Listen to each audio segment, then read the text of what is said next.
రమణ మహర్షి శరీరంతో ఉన్న కాలంలో ఒక ఆశ్చర్యకరమైన సంఘటన జరిగింది. ఒక పిల్లవాడు పుట్టాడు ఒక ఆయనకి. వాడు ఎంత ఉన్మాదిగా పుట్టాడంటే అసలు వాడు నిద్ర కాని తెలివి వస్తే ఇక వాడిని పట్టుకోలేరు, ఇనప గొలుసులతోటే కట్టాలి. అలా ఊగిపోయేవాడు ఉన్మాదంతో. ఆయన ఐశ్వర్యవంతుడు, పాపం కొడుకు చంద్రబింబంలా ఉన్నాడు, ఇలా ఉంటున్నాడని ఆయన తీసుకెళ్ళని మహాత్ములు లేరు. ఆసేతి హిమాచల పర్యంతం ఎవరి దగ్గర లంగలేరు. ఎవరో ఒక ఆయన అన్నాడు, రమణ మహర్షి ఆశ్రమానికి తీసుకెళ్ళండి అన్నాడు.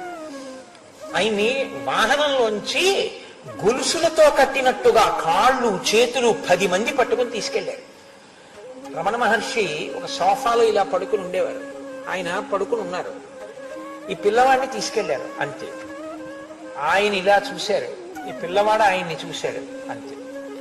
ఇన్నాళ్ళు ఉన్మాదంతో ఉన్నవాడు ఒక్కసారి ప్రశాంత చిత్తుడై నేల మీద పడి